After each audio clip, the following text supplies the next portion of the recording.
여야 의원들이 나누는 허심탄회한 토크, 여의도 펀치 시간입니다. 오늘은 더불어민주당의 강병원 의원, 자유한국당 송원석 의원 두 분 모셨습니다. 어서 오십시오. 안녕하십니까. 안녕하세요. 윤석열 검찰총장 관련 오늘 오전 보도가, 오늘 아침 조간신문 보도가 지금 전국에 강타한 그런 상황입니다.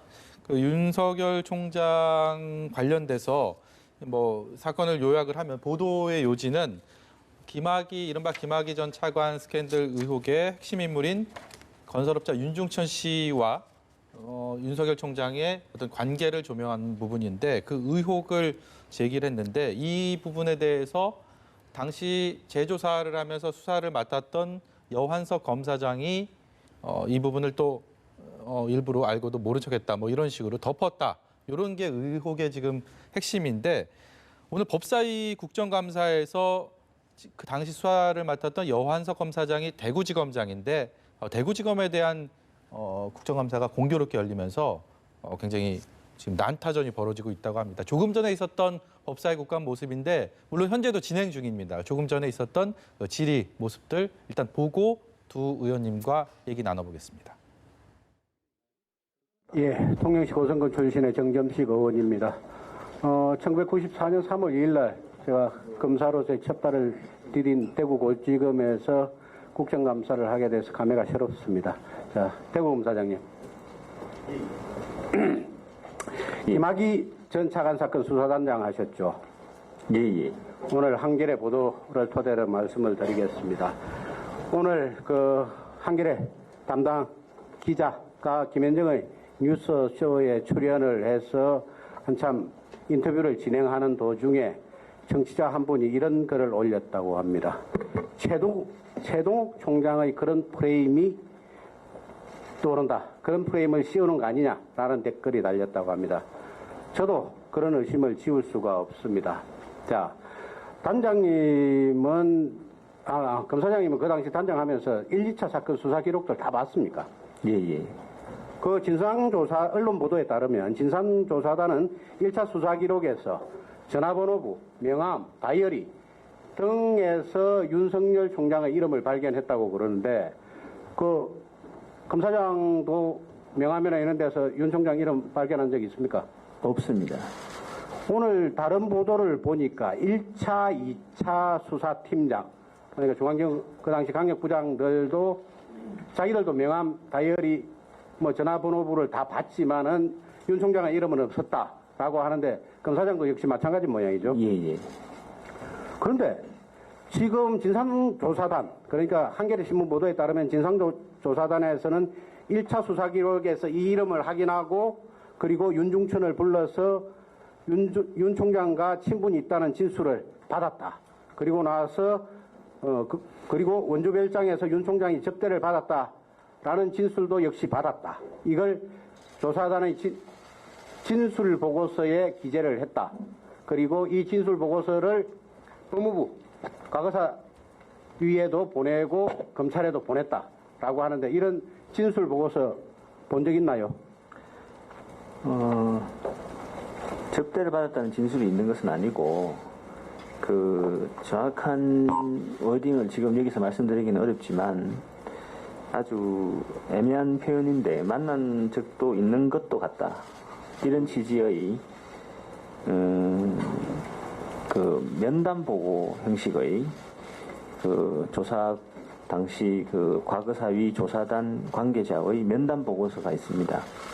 그 후에 과거사위가 이제 정식 조사를 하는데 그 과거사위 정식 조사 기록에는 전혀 언급이 없고 초기에 그 정식 조사가 아니라 외부에서 조사단 관계자가 윤중천을 만났을 때 윤중천이 그런 취지의 얘기를 하더라라는 걸 일방적으로 자기가 이제 요약 정리한 그런 자료는 있습니다. 아니 그러면 검사 그 당시 아마 진술 보고서를 쓴 사람이 검사인 것 같은데 검사가 대검의 진상조사단 사무실에서 윤중천을 불러서 만난 것이 아니고 외부에서 윤중천을 만났다는 그런 외부에서 뜻입니까? 만나서 그걸 이제 정식 조사로 아마 한 것은 아닌 것 같고 외부에서 만나서 면담을 하면서 여러 얘기를 청취하는 과정에 뭐 친분 있는 법조인들이 누구냐 이런 걸 물으면서 아마 그런 얘기를 들었다는 취지로 기재는 되어 있습니다. 그러면 그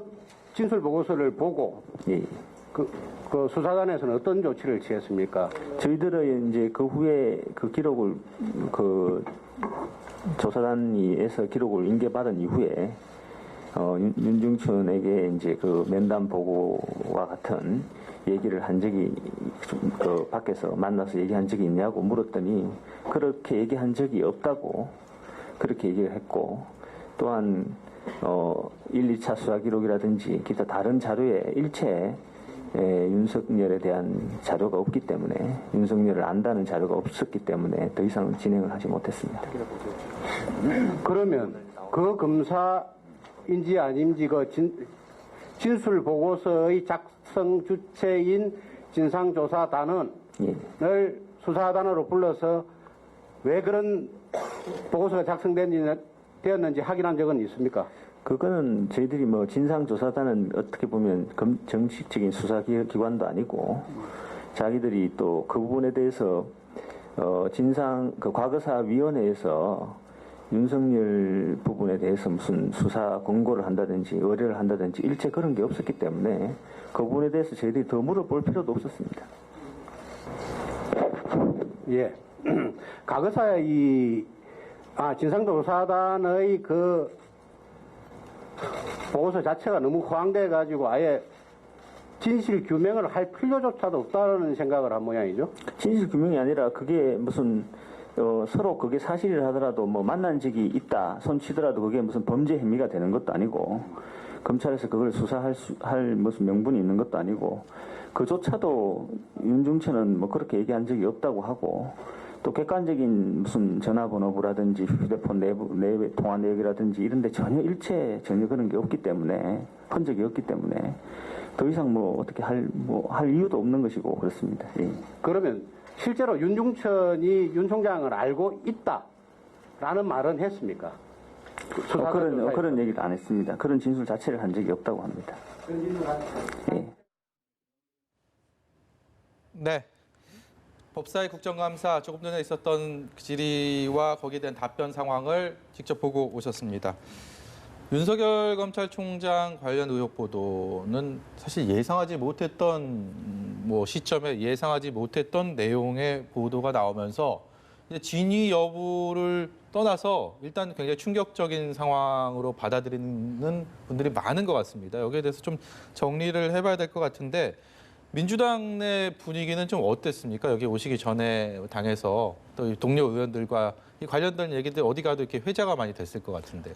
저도 오늘 기재위 국감이 있는 날이어서요. 동료 의원들하고 의견을 좀 나눠볼 시간은 없었는데 네. 기사를 보니까 어쨌든 이인영 원내대표 같은 경우는 이게 쉽게 말할 수 있는 사항이 아니고 네. 좀 더 좀 알아봐야 되지 않겠냐 이렇게 좀 조심스럽게 언급을 하셨고 저는 제가 오늘 아침에 YTN 라디오에 가서서 네. 어쨌든 이런 언론에 좀 의혹 제기가 있으니까 윤석열 총장께서 국민들 앞에서 말씀하시면 되겠다. 네. 저는 이렇게 얘기를 했습니다. 어쨌든 한겨레 20일 기사에 따르면은 2013년 당시 1차 수사 기록에 윤석열이라는 이름이 있다는 것 아닙니까? 네. 약간 좀 이렇게 이런 부분을 굉장히 구체적으로 기사에 좀 적시가 된 것 같습니다.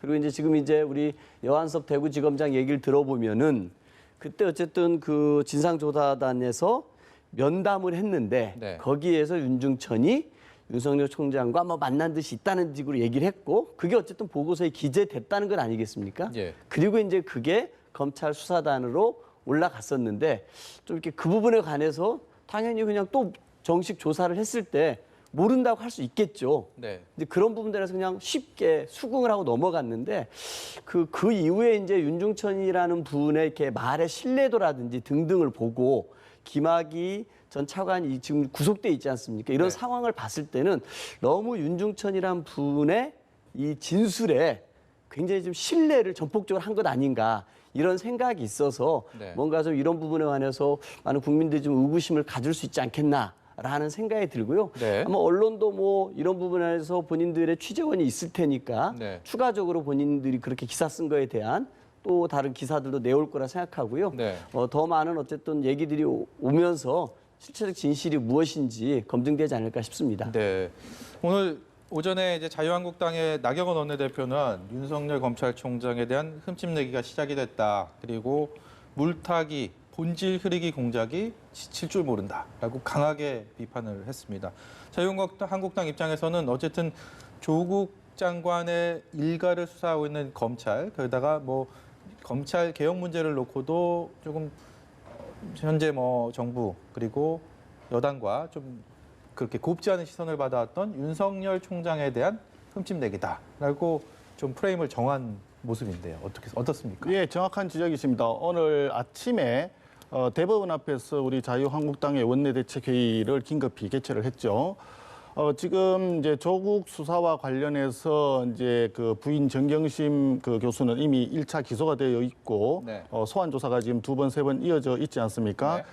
이제 마지막으로 남은 게 이제 조국 장관 수사가 남아 있을 텐데 지금 현재 유시민 이제 그 노무현재단 이사장부터 시작해서 언론 자체도 이제 프레임을 전환하려고 하고 있고 그러다 보니까 수사 주체인 윤석열 총장에 대한 부분도 지금 프레임 전환에 들어간 것이 아닌가 일단 그렇게 생각이 됩니다. 지금 어떻게 생각하면요. 왜 이 시점에 갑자기 윤석열 총장 이름이 올라 있다고 하는 수사 또는 조사 면담 내용 이 부분이 외부로 유출이 되었느냐. 이 유출 주체는 또 누구냐. 이런 부분도 또 문제가 될 수가 있을 것 같습니다. 그래서 전반적으로 조국 수호를 위한, 조국 사수를 위한 거의 마지막 그 몸부림이 아닌가 이렇게 생각되고 그렇기 때문에 그런 측면에서 우리 나경원 원내대표가 오전에 윤석열 총장에 대한 어떤 흠집내기, 물타기다 이렇게 보여진다고 했던 것이고 주변에 이제 언론 보도나 여러 이제 주변 정황들을 보면 조국 장관과 윤석열 총장을 동시에 어떻게 해보기 위한 어떤 그 전략이 고도의 어떤 전략이 숨어 있는 것이 아닌가 이렇게 생각하는 분들도 있는 것 같습니다. 네, 지금 말씀 들어보면 자유한국당에서는 이 보도 관련 이 의혹에 대해서 앞으로도 오늘 이 시간 이후로도 계속 공세 수위가 굉장히 높아질 수 있다라는 좀 생각도 그런 관측도 나오고 있고 실제 그런 생각도 좀 드는데.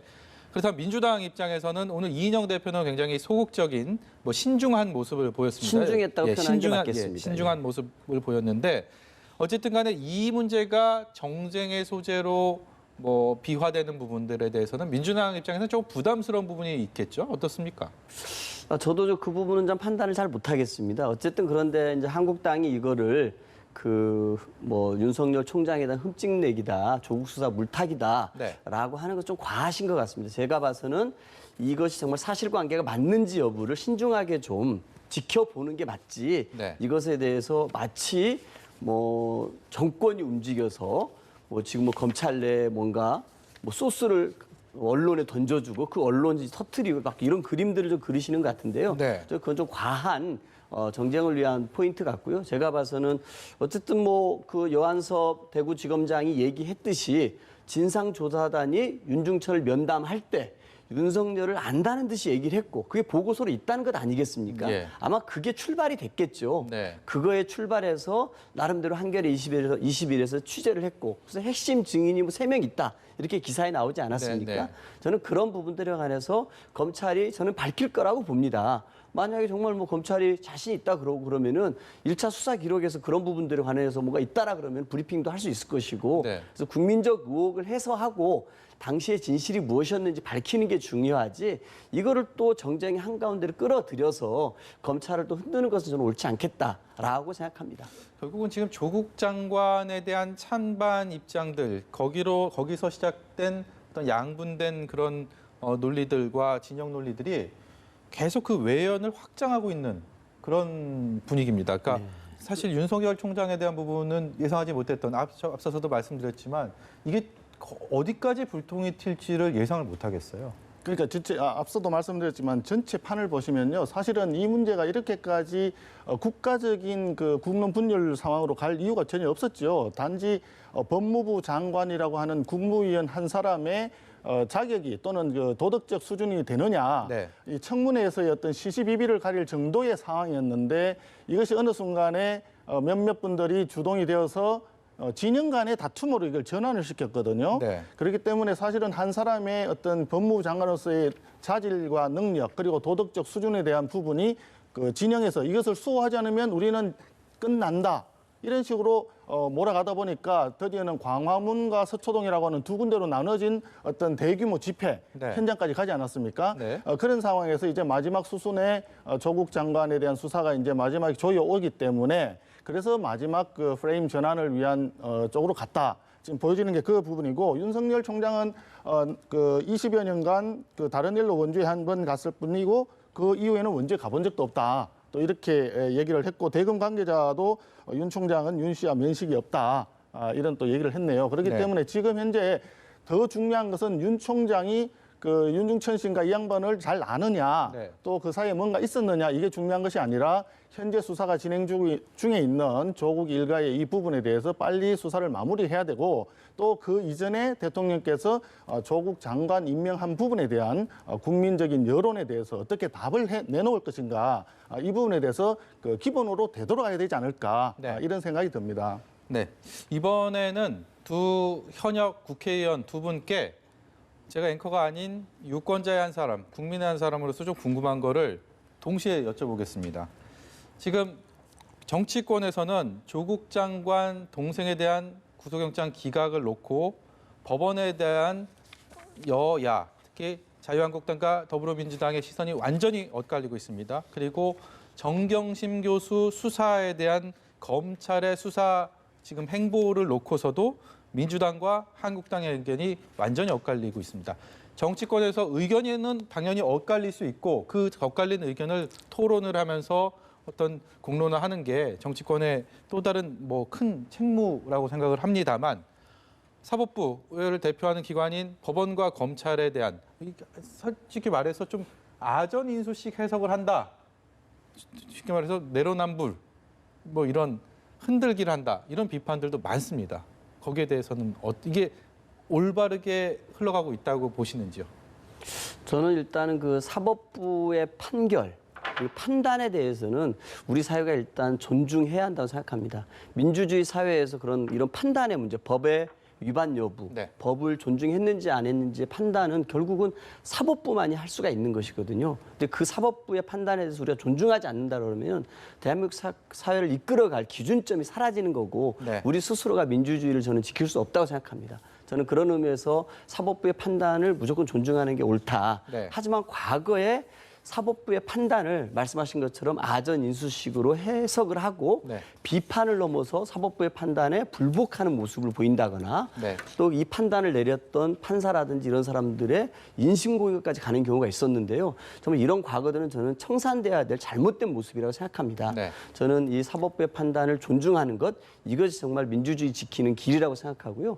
최근에 어쨌든 그 조국 장관 동생에 대한 그 영장이 기각된 문제도 뭐 여러 가지 생각이 있을 수 있겠습니다만 그 명재권 이 부장판사가 이 양승태 사법농단 당시에 대법관 집 압수수색 영장을 발부했던 사람입니다. 네. 좀 쉽지 않은 결단이었겠죠. 대법관의 집을 압수수색한다라는 거는 그런 부분이 있는데 마치 이번에 기각한 것은 또 뭔가 어디에 뭐 이렇게 그 압력을 받아서 한 것처럼 이렇게 그분을 비난하는 것도 옳지 않다고 보고요.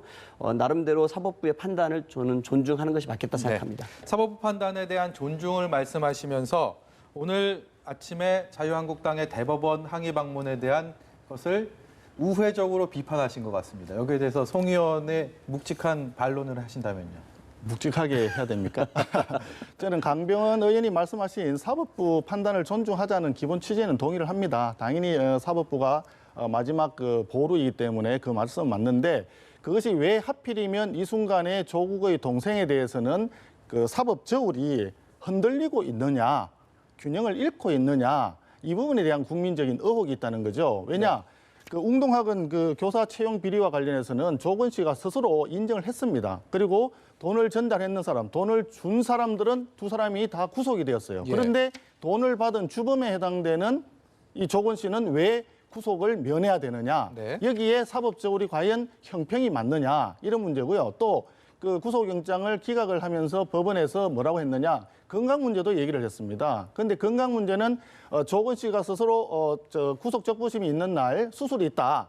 날짜가 잡혔다라고 했는데 사실은 날짜가 잡힌 바가 없고 병원에서도 수술이 필요 없다라고 해서 수술 거부를 했던 상황입니다. 그런데 그런 건강상의 이유까지 들어서 구속영장을 이제 그 발부를 하지 않으니까 그러면 이게 그 정말 균형이 맞아가지고 마지막 보루로서 사법부의 신뢰를 유지를 해야 되는 것이 정말 대한민국의 우리가 믿을 곳, 마지막 믿을 곳이라고 생각했는데 네. 사법부의 판단이 그러지는 않을 수도 있겠구나 네. 하니까 이 사법부의 마지막 판단이 걱정이 되는 겁니다. 그래서 저희들이 볼 때는 지금이 이 사법부가 어떻게 보면 굉장히 수치스러운 판단을 한 날로 역사에 기록되지 않을까 이렇게 보는 것입니다. 네. 예, 제가 좀 말씀드려보면은 이제 피의자의 이 건강 상태 문제는 또 다른 문제로 판단할 수 있을 것 같습니다. 네. 본인 같은 경우 보면은 이렇게 목 같은데 이렇게 기부스 같은 걸 하고 나타나는 모습을 보였는데요. 아까 저는 이렇게 종범과 주범의 구속 문제는 별개로 볼 수 있는 사안이라고 생각합니다. 네.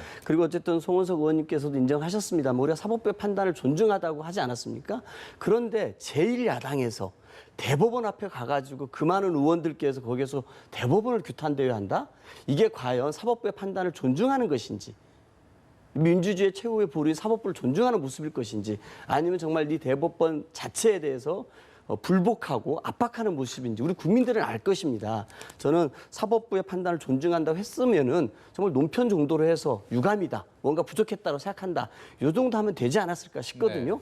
그런데 아마 대법원 앞에서 제1야당 자유한국당이 의원들 모아놓고 규탄대회 연 것 정말 대한민국 헌정사상 최초의 일이라고 생각하고요. 이런 모습이 바로 사법부의 모습, 사법부를 존중하지 않는 모습이고, 이런 것들이 과도하게 사법부를 압박하고 사법부 판단에 불복하는 전형적인 모습이 아닐까 싶습니다. 네. 지금 사법부를 규탄한 것이 아니고요. 좀 잘 아셔야 될 것 같습니다. 사법부에 대한 사법 판단에 대한 불신은 공정사회에 굉장히 큰 적이 됩니다. 사법부의 그 신뢰를 회복하기 위해서 사법부가 공정하게 판단을 해달라는 얘기고요.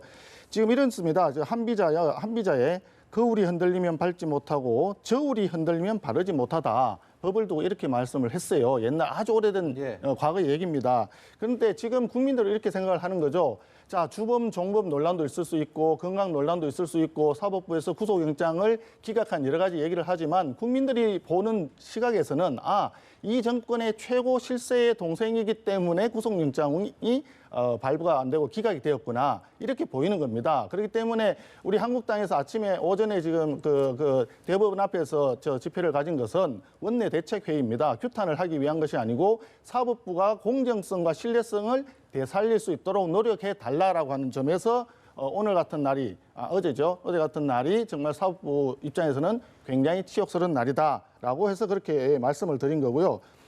최근에 와가지고 환자 행세를 갑작스럽게 하면서 사법부의 어떤 판단 또 검찰권에 대한 판단을 우롱하는 사례가 자꾸 늘고 있습니다. 네. 그것이 하필이면 현직 법무부 장관 Ministry of Justice 아닙니까? 저스티스라고 하는 법무부 장관 일가의 구속이라든지 수사, 소환 이런 데 저음해서 계속 그런 사법부 또 사법권, 검찰권 이런 부분을 우롱하는 사태가 벌어지고 있고 이것은 곧 다시 말하면 국민에 대한 어떤 배신이다 이렇게 생각이 됩니다. 그렇기 때문에 우리는 다시 한번 기본으로 되돌아가서 정말 정의와 공정을 찾기 위해서 같이 노력해야 되지 않을까 이렇게 생각을 합니다. 네, 조국 장관 관련해서 또 다른 불똥이 튄 이번에는 KBS와 유시민 노무현재단 이사장 그리고 검찰 세 개의 축이 얽혀 있는 이 문제에 대해서 녹취록이요. 이 문제에 대해서 좀 얘기를 해보겠습니다. 정경심 교수의 자산관리인의 인터뷰 파문이 전국을 소용돌이 속으로 몰고 가고 있는데 이 진위 공방이 계속 이어지고 있지만 어디 한 군데 딱하니 떨어지는 얘기는 없는 것 같아요. 계속 반박이 또 있고요. 이 문제는 정치권으로 어떻게까지 확산이 되고 어느 정도 선에서 멈추게 될까요? 멈추는 것이 아니라 앞서도 말씀드렸지만 저희들이 볼 때는 이게 유시민 그 노무현재단 이사장의 프레임 전환을 위한 그런 작업이 아닌가 이렇게 생각을 합니다. 하필이면 KBS에서 인터뷰를 해서 이 사실관계를 확인하는 과정에 어떤 보도가 누락이 되었니 유출이 되었니 이런 논란을 일으키면서 하필이면 유시민 이사장이 얘기를 하고 나니까 그걸 이어서 바로 KBS 사장이 특별조사팀을 마련하겠다. 예. 그다음에 조사위원회를 구성하겠다. 이렇게 해서 유시민 이사장이 얘기한 그대로 얘기를 했거든요. 네. 그걸 다시 얘기하면은 현재 KBS의 법조팀이 그동안에 열심히 2달 이상 취재를 해왔는데 그것을 불신하겠다. 네. 그 KBS 사장이 자기가 속한 기관의 기자들은 불신을 하고 외부에 있는 네. 당직자도 아니고 국회직도 아니고 공공기관도 아닙니다. 네. 그 사인인 유시민 이사장의 발언에 대해서 100% 신뢰하고 그대로 하겠다라고 발언한 그 점이 과연 이것이 이 나라의 공영방송이라고 하는 KBS의 정상적인 자세인가 이런 의구심이 듭니다. 그래서 언론을 장악하고 사법부를 장악하고 있는 현 정권이 상당히 조국 문제에 대해서 마지막 정리수순에 와 있는 것이 아닌가 하는 의구심이 자꾸 확산이 되는 겁니다. 국민적인 의구심을 거둬들이기 위해서는 사실은 동양대 PC를 반출한 그것을 그 증거 인멸이 아니라 증거 보전 차원이다. 이렇게까지 궤변을 늘어놓았던 유시민 이사장 같은 분들이 나서서 이렇게 국론을 분열시키는 것은 온당치 못하다 하는 생각이 듭니다. 네. 예. 여기에 대해서는 어떻게 저는 그 반론을 어쨌든 하시겠어요? 김경록 그 PB가 그 유시민 이사장에게 인터뷰 내용에 대해서 후회가 없다라고 하고 메시지를 보냈다는 것 아닙니까? 네. 그래서 이제 인터뷰 전체 1시간 반 분량의 녹취록이 다 공개가 됐는데요. 네. 저는 여기에서 몇 가지 좀 볼 사안이 있는 것 같습니다. 김경록 PB가 그 유시민 이사장과의 인터뷰에서 했던 얘기는 이 조국 장관과 정경심 교수는 피해자다. 조국 그 오촌 조카에게 오히려 사기를 당한 것 같다라는 얘기가 저는 메시지의 핵심이었다고 생각합니다. 만약에 지금 검찰이 생각하고 있고 정경심 교수를 몰아가고 있는 것은 정경심 교수가 이 사모펀드를 다 좌지우지하고 그 밑에 여러 가지 회사들의 우회 상장까지 모든 그림을 그렸던 네. 이 큰 경제사범의 설계자이고 이 모든 것을 좌지우지했던 쩐주라는 생각을 네. 기본으로 깔아야지만이 검찰이 지금 이렇게 피의 사실을 흘리면서 정경심 교수와 조국 장관을 몰아가는 그림이 맞춰지는 겁니다. 네. 그런데 실제 정경심 교수와 이 재산 관리를 맡았던 김경록 PB의 말을 들어보면은 오히려 조국 장관과 정경심 교수가 피해자라고 얘기하고 있는 것 아닙니까? 네. 아마 저는 김경록 PB는 검찰에 가서 이 얘기를 충분히 했을 거라고 봅니다. 하지만 이런 사실은 피의 사실 유출이 한 건도 된 적이 없습니다. 오히려 이 검찰이 유출했던 것은 오히려 이 하드웨어를 반출하는 데 도움을 줬다는 얘기, 그리고 조국 장관과 마주쳤는데 조국 장관은 의례적으로 우리 정경심 교수를 도와줘서 고맙다라고 의례적인 인사말을 한 건데 네. 이게 검찰 밖으로 나와서 언론에 보도될 때는 마치 증거인멸을 도와줘서 고맙다는 식으로 기사화되지 않습니까? 네. 이런 사건이 하나 있었고 여기서 보면서 이 김경록 이분의 검찰에서 했던 얘기에서 조국이나 정경심 교수의 유리한 내용은 하나도 흘러나가지 않고 오히려 불리한 것들이 악의적으로 변형돼가지고 언론에 유출되는 그런 모습을 하나 볼 수 있었고요. 또 하나는 그런 얘기를 합니다. 김경록 PB가 검찰이 증거인멸 관련된 압수수색을 가져왔는데 이 증거인멸된 것을 압수수색하지 않고 오히려 사모펀드 관련된 자료를 압수수색하더라. 네. 이런 얘기를 했었습니다. 그래서 영장하고 내용이 맞지 않는 거죠. 압수수색 내용이. 그래서 저는 컴퓨터를 들고 나왔으면은 그 컴퓨터는 손도 대지 않고 바로 그냥 임의 제출했지 않습니까? 근데 이런 것들에 물어보지도 않고 신경도 쓰지 않고 결국 이 사모펀드 관련된 돈 관련된 것들을 집중적으로 압수수색하는 모습을 보였다라는 것이죠. 네. 저는 그런 의미에서 아마 검찰이 이 부분에 관해서 조금 이 김경록 PB 같은 핵심적인 사람을 불러다가 네. 신문을 하다 보면은 뭔가 좀 객관적인 사실도 좀 알 수가 있었을 텐데 처음부터 조국 장관과 정경심 교수를 기소해야 된다. 재판에 회부해야 된다는 생각이 너무 강했던 것이 아닌가. 그럼으로써 김경록 PB가 했던 얘기들의 중요한 포인트를 다 놓쳤고 오히려 정경심 교수와 김경록 씨를 증거인멸의 핵심적인 피의자로 만들고 기소하게 만들고 심지어는 조국 장관을 거기에 또 넣어서 증거 회피한 거를 네. 오히려 격려했다는 식으로 좀 언론에 유출시킨 것이 아닌가. 그런 부분에 저는 굉장히 문제가 있었던 것이 아닌가 싶습니다. 네. 윤석열 검찰총장과 관련된 의혹 보도 그리고 정경심 교수 자산관리인의 인터뷰 파문 오늘 이 큰 두 가지의 주제를 가지고 더 더불어민주당 강병원 의원, 송원석 자유한국당 의원과 말씀 나눠봤는데요. 더 많은 말씀을 나누고 싶지만 뭐 오늘은 이 얘기들로 일단은 마무리를 하고 다음번에 다시 한번 이슈펀치에서 모시겠습니다. 네, 오늘 말씀 고맙습니다. 예, 감사합니다. 감사합니다.